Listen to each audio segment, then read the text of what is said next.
बोलिए बंदी छोड़ सतगुरु साहिब कबीर की जय। संत समाज की जय। भक्त जनों की जय। साहिब बंदगी, साहिब बंदगी, साहिब बंदगी। सतगुरु कबीर बीजक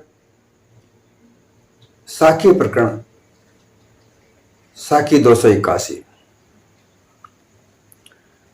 सिंगों केरी खोलरी मेड़ा बैठा धाय। बाणी से पहचानिए शब्दें देत लखाए।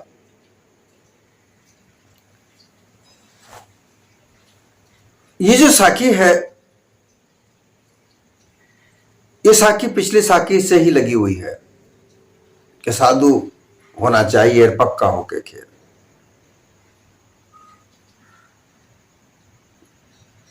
जो आजकल हम देख रहे हैं, साधु तो बहुत सारे दिखते हैं, बहुत साधु दिखते हैं, परंतु उनमें से पक्के साधु अर्थात तो सही साधु बहुत कम नजर आते हैं। वो साधु के वेश में छल कपट पाखंड करने वाले लोग हैं ज्यादातर लोग। वो ये बात केवल साधुओं पर ही नहीं कही जा रही, इस संसार में जितने भी लोग हैं,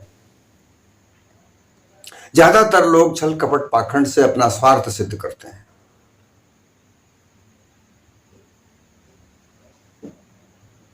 तो उनको जाना कैसे जाए, पहचाना कैसा जाए, यह बहुत आवश्यक है। बिना जाने पहचाने अक्सर धोखा मिलता है।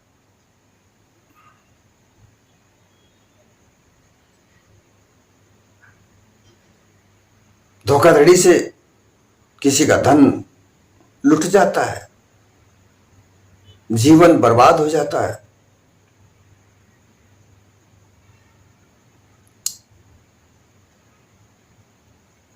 बहुत कष्ट होता है। और जो धोखाधड़ी करते हैं, जो छल कपट पाखंड से किसी के धन को हड़पते हैं, वो भी सुख तो वो भी नहीं पाते, दुखी तो वो भी हैं। केवल एक स्वार्थ सिद्ध करने की एक आदत सी बनी हुई है लोगों की। वो अपने आप को स्वार्थ सिद्ध करने में लगे हुए होते हैं, छल कपट पाखंड का रास्ता अपनाते हैं। अब इसमें क्या गृहस्थी, क्या सन्यासी, क्या बैरागी, क्या योगी, क्या ब्रह्मज्ञानी, क्या भक्त, क्या पुजारी, किसी भी तरह का आदमी बचा हुआ नहीं है इस छल कपट पाखंड से।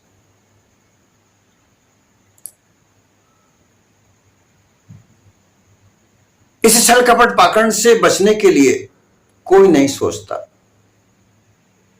एक ऐसी रवायत सी हो गई है कि इसकी आदत पड़ गई है कि सहन करने की, छल कपट पाखंड। अरे क्या करें, तो ऐसा ही चल रहा है।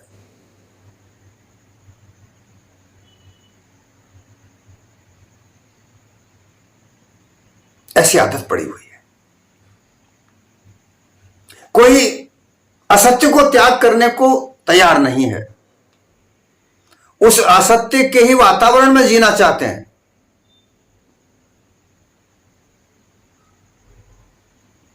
सुखी कोई नहीं है, सुख चाहते हैं।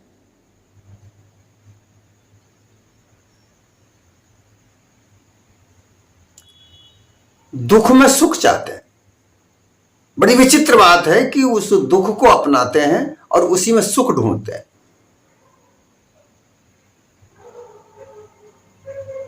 जोड़ तोड़ जुगाड़बाजी चलाते हैं।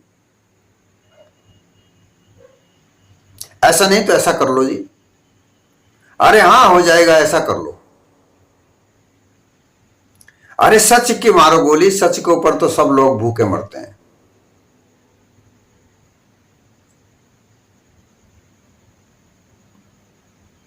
आजकल तो स्लोगन ही बदल दिया गया है, सत्यमेव जयते, जो हुआ करता था न्यायालय में हर जगह कि सत्य हमेशा जीतता है। सत्यमेव जयते, ये एक स्लोगन है कि सत्य हमेशा जीतता है। परंतु उसकी जगह पर आजकल अथ तो धर्म जयते, ऐसे स्लोगन बदलने वाले लोगों के दिमाग में ये बात नहीं आती कि धर्म है क्या।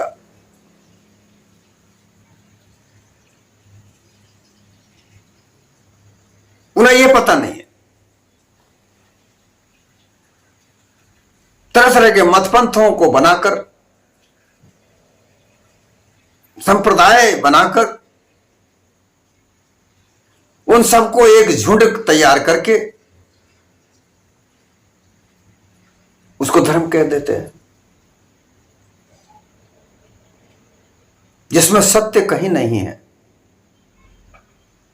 बस उन मान्यताओं के आधार पर सत्य को मानते हैं, अनुमान कल्पना के आधार पर लिखी गई कथाएं, उनको सत्य मानते हैं। सत्य वो नहीं है।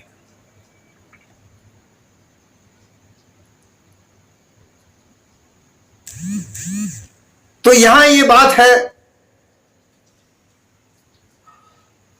कि सिंहों गई खोलरी, मेढ़ा बैठा था।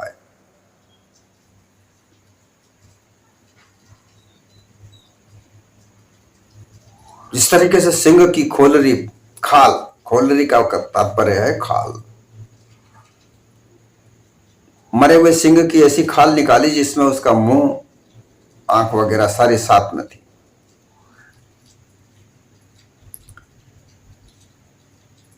दसों अवतारों की कथा ऐसी तो है। वो शेर की खाल पहन ली,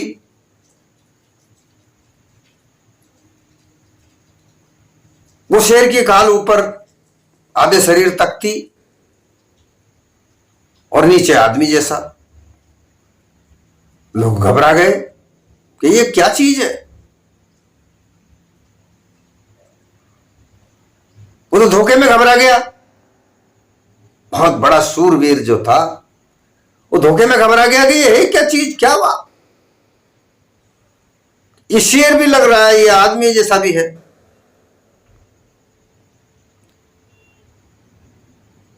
घबराया हुआ वो उसके बल को, उसकी शक्ति को भूल गया। बुद्धि उसकी चकरा गई, मतिभ्रम हो गया। ऐसे धोखे में आकर के उस महाविद्वान को, उस महाशक्तिशाली व्यक्ति को मार डाला गया।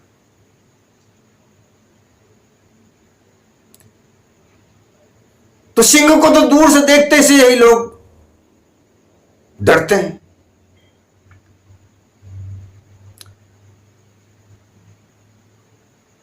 मेरी एक शिकारी से बात हुई।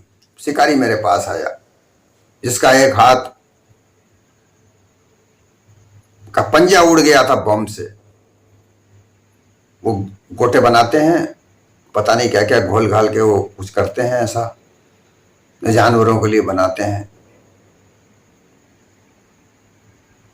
तो वो हाथ में ही उड़ गया, तो उसका पंजा उड़ गया। तो उसने अब कथा सुनाने लगा अपने शिकार की, मैंने ऐसे शिकार किए, मैंने वैसे शिकार किए। मैंने उससे एक बात पूछा, मैंने कभी शेर को मारा क्या? अरे के साहब शेर नहीं मारा। मैंने क्यों नहीं मारा? वो रात में शिकार करते थे, गड्ढा खोद कर छुप कर बैठ जाते थे और वहां से कोई जानवर निकलता था तो फिर उसको वो बंदूक देकर मारते थे, गोली मारते थे। उसने बताया कि एक बार हम ऐसी तरीके से छुप कर बैठे थे तो सामने शेर आ गया। हालांकि तो शेर तो था दूर, 15-20 फीट दूर होगा, लेकिन उतनी दूर से ही मुझे, मेरे शरीर में झुरझुरी सी दौड़ गई। मैं चाहकर भी बंदूक की गोली नहीं चला सका। मेरी उंगली उस घोड़े को नहीं दबा सकी। शेर को पता अगर चल जाता तो वो मुझे मार डालता, लेकिन शेर को पता नहीं चला क्योंकि अंधेरा था, जंगल था। हमने खंदकी बना रखी थी, उस खंदकी में हम बैठे थे। तो इसका शेर का भय इतना होता है, दूर से शेर को देखते ही शरीर में कपकपी छा जाती है। अब मरने के बाद में उस शेर की खाल को निकाल लिया गया।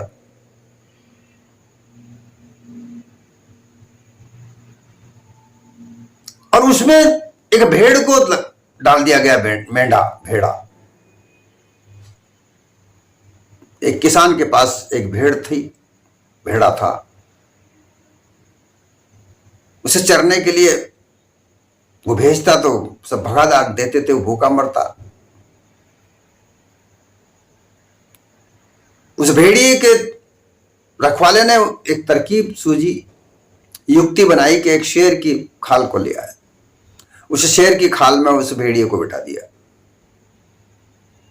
वो जंगल में जाता, खेत में जाता, उसे देखकर भाग जाते, और शेर आ रहा है।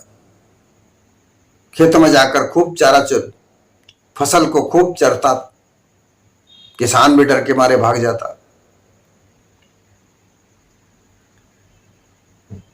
परंतु एक बार वो भेड़ा था वो बोल गया, और बोलते से ही पता चल गया कि अरे ये तो भेड़ की आवाज है। फिर तो उसे घेर के सारे खेत वालों ने, क्योंकि बहुत दिन से वो वहां पर फसल को नुकसान कर रहा था, मार डाला।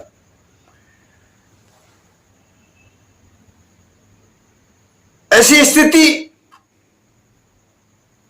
उन सभी पाखंडियों की होती है, क्योंकि छल कपट पाखंड कभी ना कभी खुलता अवश्य है।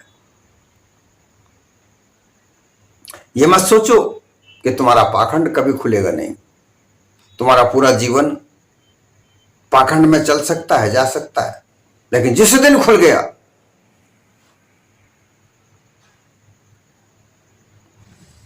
सारा का सारा जीवन बर्बाद हो जाएगा, कहीं के नहीं रहोगे।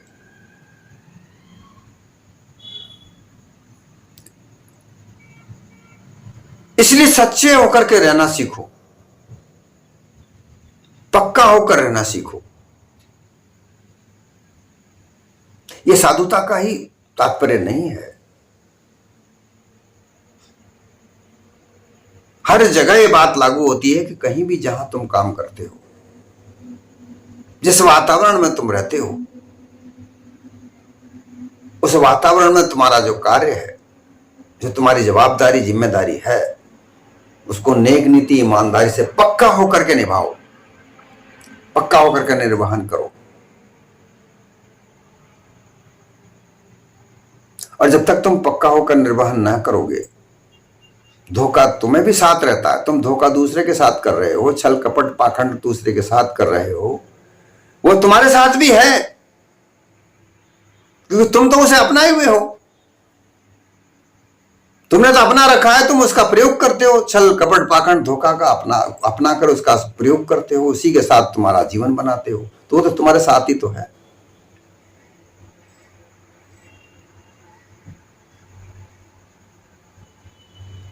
वो दगा किसी का भी सगा नहीं है। वो तुम सोच रहे हो कि मैं उसे दगा करके, उसका प्रयोग करके मैं लोगों को बेवकूफ बना करके मेरा धन बना रहा हूं, मेरा मान सम्मान पा रहा हूं, मेरी स्थिति को बनाए रखा हूं, पर वो तुम्हारा भी सगा नहीं है।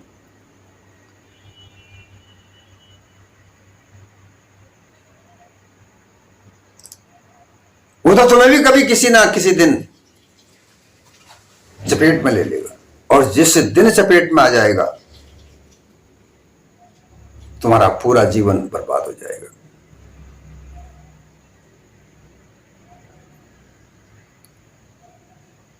यह निश्चित रूप है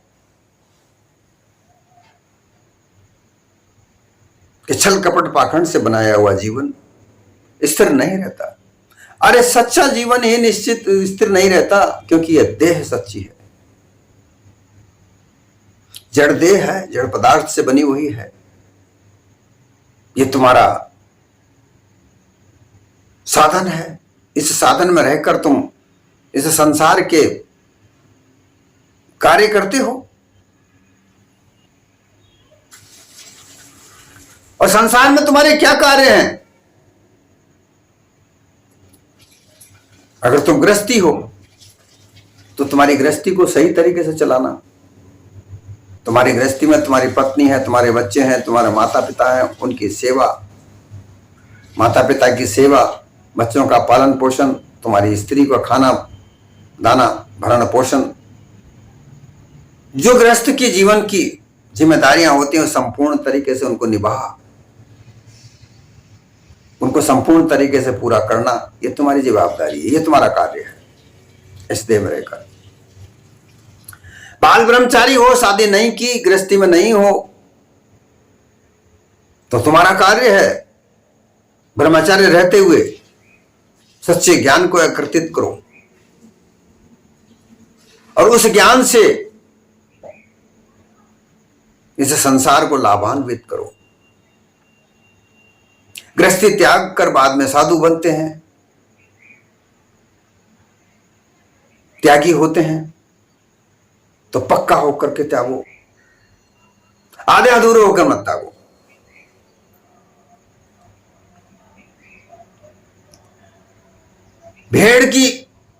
भेड़ के शरीर में जिस तरीके से शेर की खाल पहनकर कुछ दिन तक धोखाधड़ी कर सकते हो,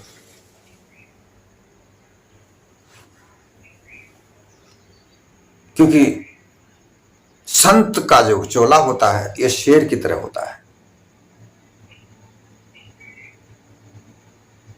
जिस तरीके से शेर जंगल में एक होता है, उसी तरीके से संत भी अकेला होता है। उस संत के स्वरूप को धारण करके अगर तुम छल कपट पाखंड की जीवन बिताना चाहते हो तो ये ज्यादा दिन नहीं चल सकता।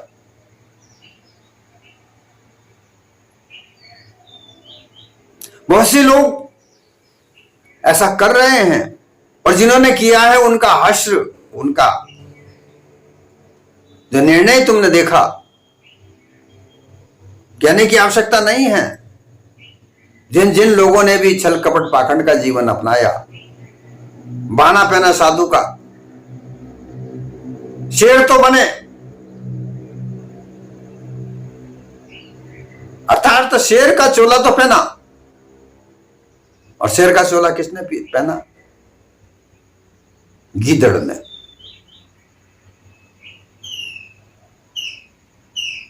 एक गीदड़ की कहानी भी सामने आती है।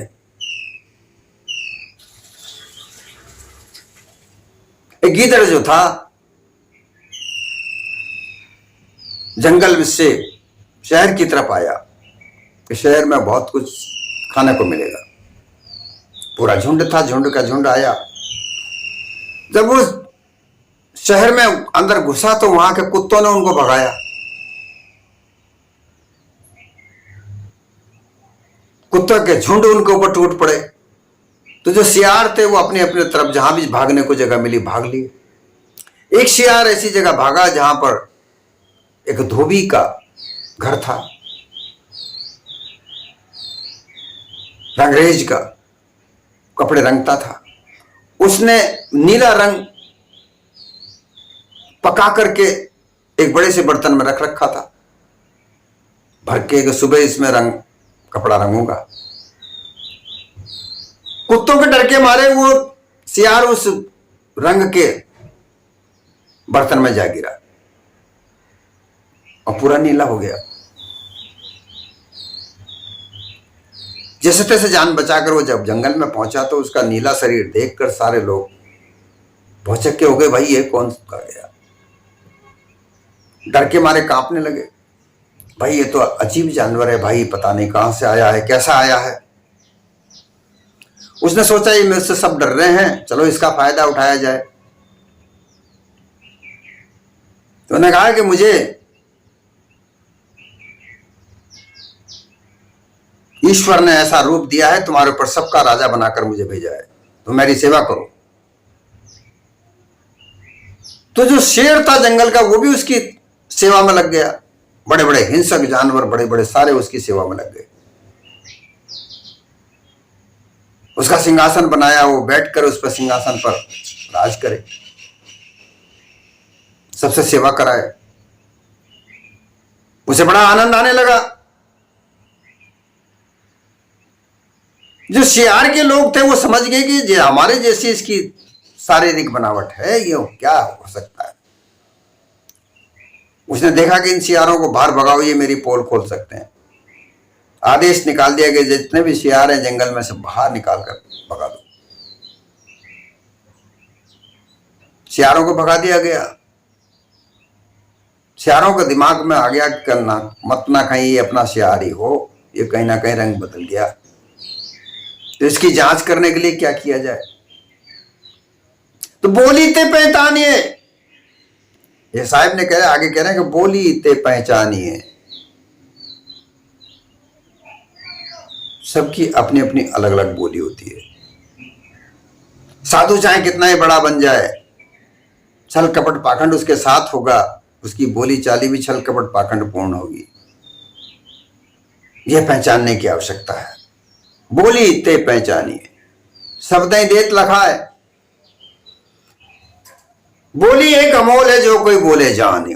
जो साखी में कही गई थी वो यह बात यहां पर सिद्ध होती है कि उस बोली को पहचानना चाहिए।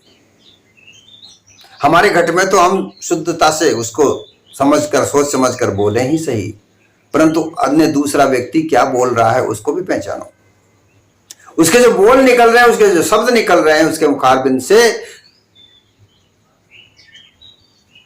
उसका आधार क्या है, उसमें सच कितना है, झूठ कितना है, यह पहचानने की आवश्यकता है। उन सियानों ने जाकर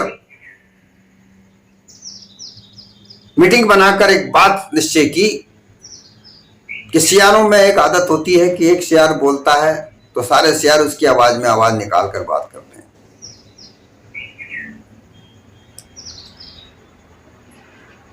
तो सारे सियार लुक छुप कर उस सियार के सिंहासन के आसपास पहुंचे।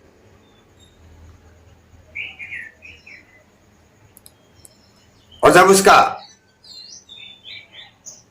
उस सियार का जो राजा बना हुआ बैठा था, उस सिंहासन पर बैठा था, सारे राजा सियार राजा को सेवा कर रहे थे। जहां सिंह भी था, बघेरा भी था, रीछ भी था, भालू बंदर सब थे। उसका शासन का कार्यक्रम चल रहा था। इस बीच में जाकर कुछ सियार अपनी बोली में लेकर बोलने लगे। तो सियारों की एक आदत होती है कि एक सियार बोलते उसकी आवाज में आवाज मिलाकर बोलने लगे। तो ये भी तो सियार ही था, उसने भी अपने जैसे सियारों की आवाज सुनी, उसकी आदत के अनुसार वो भी सिंहासन पर खड़ा होकर वो भी बोलने लगा। लोगों को तुरंत पता चल गया कि ये तो सियार है। इतना पता चलते ही सब लोग उस पर झपट पड़े और उसको मार डाला। तो तात्पर्य यहां यह आता है, बाना पहनने से कुछ नहीं होता। बाना तो कैसा भी पहन लो,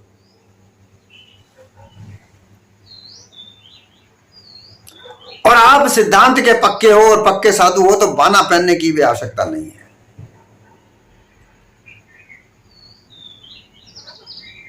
बात यहां उस रहनी गहनी की होती है जो साधुओं की रहनी गहनी होती है। साधुओं की रहनी गहनी में छल कपट पाखंड स्वार्थ नहीं होता।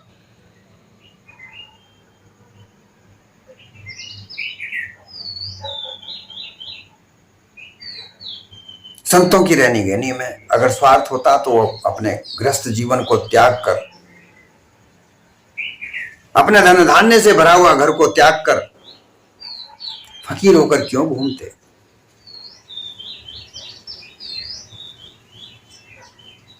क्योंकि उन्हें परोपकार के मार्ग पर चलना है। वृक्ष की तरह सभी को छाया देनी है, फल देना है।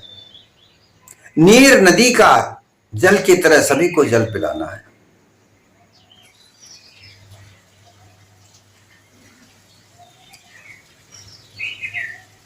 छल कपट पाखंड की तरह जीवन को बनाकर, स्वार्थी जीवन बनाकर लोगों से धन नहीं लूटना है। और इस तरह से धन लूटने के बाद जब धन इकट्ठा होता है तो साधुता होती ही नहीं है। साधुता तो शुरू से ही नहीं होती ऐसे लोगों में।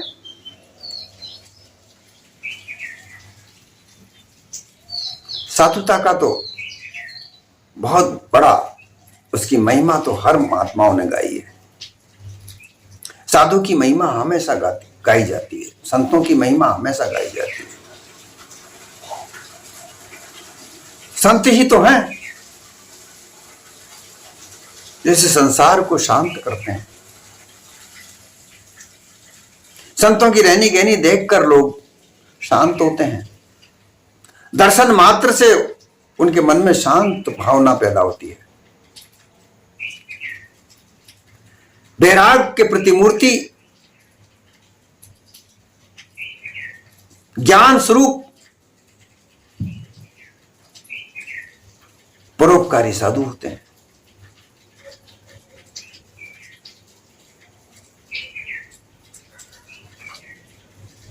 वो कभी किसी से कुछ मांगते नहीं।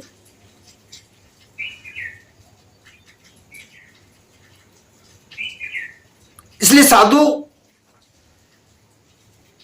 तो हो, पक्का होना चाहिए। साधु होने के लिए भेष धाना धारण बाना, भेष बाना, तरह तरह के भेष बाने होते हैं। कोई गेरुआ पहनता है, कोई लाल पहनता है, कोई पीला पहनता है, कोई हरा पहनता है, कोई सफेद पहनता है। ये भेष धारण करने की आवश्यकता नहीं रह जाती।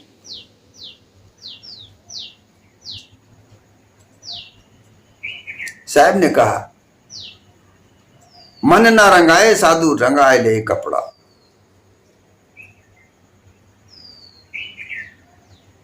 मन को साधुता के सिद्धांत में नहीं रंगाते लोग। छल कपट पाखंड से केवल कपड़ा रंगाकर उसका भेष धारण करते हैं।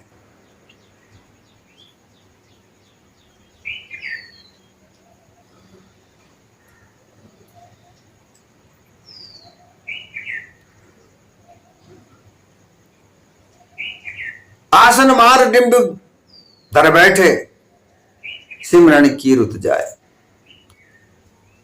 बड़े बड़े आसन लगाकर बैठ जाते हैं। सिमरन की विधि नहीं है। साधु स्वरूप धारण करके संसार में विचरण करते हैं। साधुता का अर्थ नहीं है।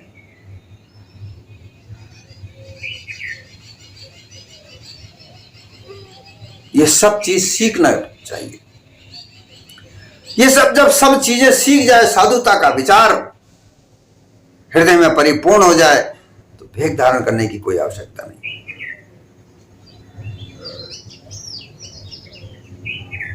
बने बनाए साधु हो जाते हैं।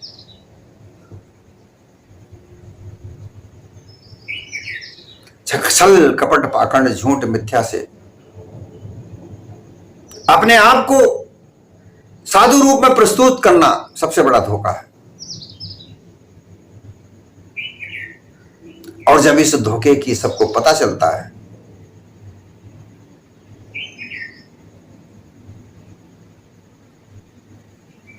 तो फिर क्या कहने। उस सियार की तरह, उस मेढ़े की तरह लोग घेर कर उसका हाल बुरा कर देते हैं। क्योंकि वह छल कपट पाखंड करने वाले लोग सेवा के नाम पर खूब सारा धन इकट्ठा करते हैं। उस धन का ऐश्वर्यशाली बनने की प्रयास करते हैं। जैसा कि हम देखते आए हैं, बहुत सारे लोगों ने ऐसा किया और उनका क्या हश्र हुआ हमारे सामने है।